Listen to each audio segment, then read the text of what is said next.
When you're 25, you can be an idiot. It's no problem. Even when you're out in a job search, it's like, well, you don't have any experience and you're kind of clueless. It's, yeah, you're young, you know, it's no problem. That's what young people are like, but they're full of potential. Okay, well, now you're the same person at 30. It's like people aren't so thrilled about you at that point. It's like, what the hell have you been doing for the last 10 years? Well, I'm just as clueless as I was when I was 22. It's, yeah, but you're not 22. Life is suffering. Right, indisputable. What do you do about that? You voluntarily accept it and then strive to overcome the suffering that's a consequence of that. And you do that for you, and you do that in a way that makes it better for other people. And then that works. And one question might be, well, how well does it work? And the answer is, the only way that you can find out is by trying it. That's it. That's the existential element of it. The proof is to be derived by the incarnation of the attitude in your own life. No one can tell you how it will work for you. It's the thing that your destiny is to discover that. And you have to make the decisions to begin with. It's like, because you can't do this without commitment. You have to commit to it first. That's the act of faith that Kierkegaard was so insistent upon. You have to say, I'm going to act as if being is good. I'm going to act as if truth is the pathway to enlightenment. I'm going to act as if I should pursue the deepest meaning possible in my life. And there's reasons to do none of those. They're real reasons. So it's really a decision. But you can't find out what the consequence of the decision is unless you make the decision. I think the same thing happens when you get married, by the way. Is that if you think you might leave, you're not married. And then you think, well, the marriage didn't succeed. It's like, well, maybe you were never married. Because the rule is, you don't get to leave. And there's a reason for that rule. Now, I'm not saying that there aren't situations where there should be exceptions made for that. That's not the point. The point is that there's some games you don't get to play unless you're all in. And the other thing that's so interesting about being alive is that you're all in. No matter what you do, you're all in. This is going to kill you. I think you might as well play the most magnificent game you can while you're waiting. Because do you have anything better to do? Really? Why not pick the best thing possible that you could do? Why not do that? Maybe you could justify your wretched existence to yourself that way. I think you could. That's what it looks like. You know, people find such meaning in the responsibilities they adopt. It stops making them ask questions about what life is for. If you have a newborn child, for example, like, unless you're really in a bad way, psychotically depressed, or maybe your personality really needs some retooling, you stop thinking about anything but ensuring that that baby is doing well. And if someone comes along and asks you an existential question about your commitment to that, the right response is, why are you asking me such stupid questions when this is manifesting itself right in front of your eyes? Like, how blind can you be? That isn't a time for questions about the meaning of life. The answer is right in front of you. And if you can't see it, it's not because life has no meaning, it's because you're blind. It's blindness. And it's the same thing with regards to the path of the hero. It's like, it glistens in front of you and you can criticize it. It's like, fine, put the cart before the horse and see how far you get. So I thought, to bring full closure to the class, I was trying to solve this terrible puzzle that confronted me and many other people about how it was that human beings got themselves in such a tangle about what they believed.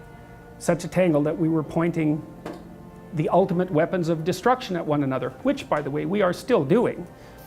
And I thought, okay, well, I understand that. We need our belief systems. They orient us. And that means there will be conflict between belief systems, and that can be a catastrophe. And that's being played out everywhere, again, in very many ways. What's the solution to that? Well, one possibility is there's no solution. It's just mayhem all the way around. Could be the case. But it seemed to me, as I delved into it, that the proper solution to that was to live properly as an individual, because you're more powerful than you think. Way more powerful than you think. I mean, God only knows what you are in the final analysis.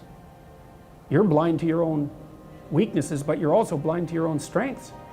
And so then I think, well, if you got your act together, it'd be better for you, and instantly it would be better for your family, assuming they wanted you to get your act together, and not everyone does, and then it would be better for the community. It's like, how far could you take that? If you stopped wasting time, and if you stopped lying, and if you oriented yourself to the highest possible good that you could conceive of, and you committed to that, how much good could you do? Well, I would say, why don't you find out? So that's what I think you should do. You should find out. You don't have anything better to do, and there's nothing in it, as far as I've been able to tell, there's nothing in it but good. So maybe you could sort yourself out so that you wanted nothing but the good, and then maybe you could help make that manifest in the world, and maybe we wouldn't have all these terrible problems then. At least we'd have fewer of them, and that would be a start. So the answer to the problem of humanity is the integrity of the individual. That's the answer. So, and states that are predicated on that realization are healthy.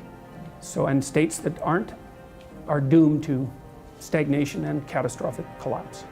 And personalities that are predicated on self-tyranny and the tyranny of others are doomed to collapse.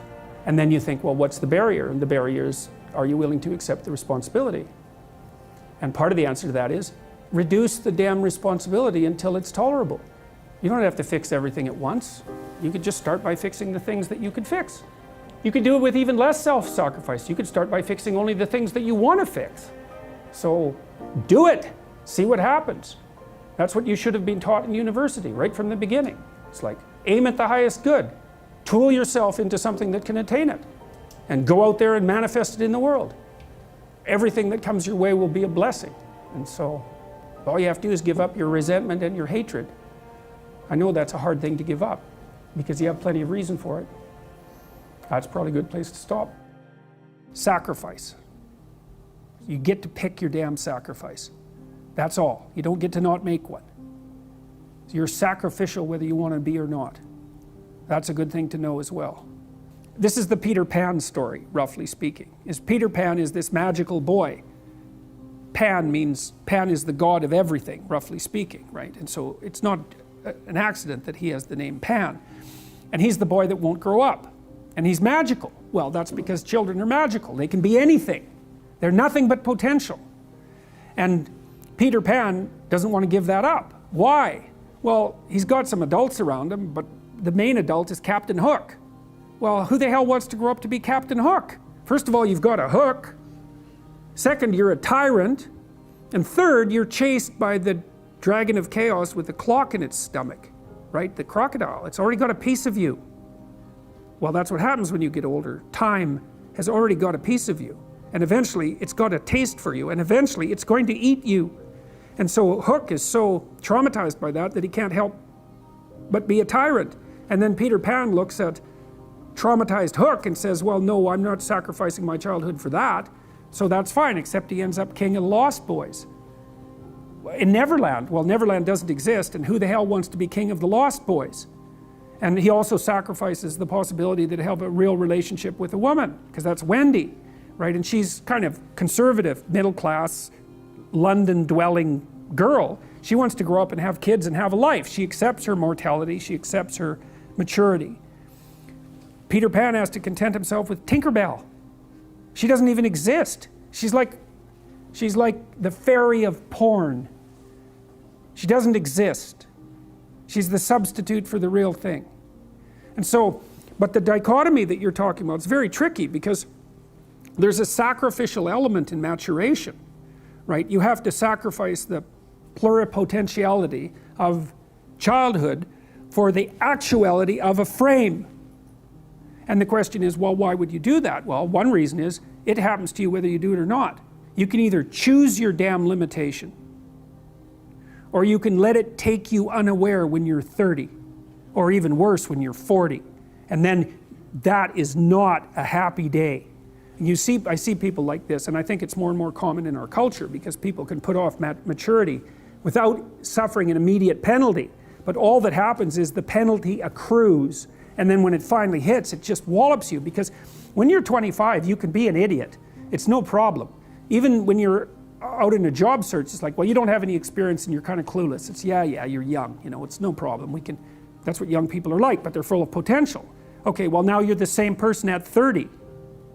It's like people aren't so thrilled about you at that point. It's like, what the hell have you been doing for the last 10 years? Well, I'm just as clueless as I was when I was 22. It's, yeah, but you're not 22. You're an old infant, right? And that's an ugly thing, an old infant.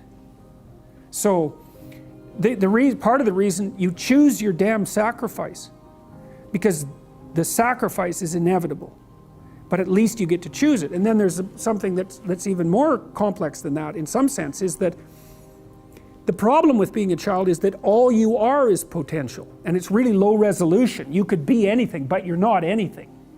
So then you go and you adopt an apprenticeship, roughly speaking, and then at least you become something. And when you're something, that makes the world open up to you again.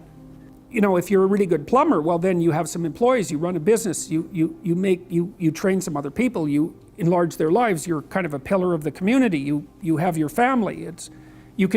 Once you pass through that narrow training period, which narrows you and constricts you and develops you at the same time, then you can come out the other end with a bunch of new possibility at hand.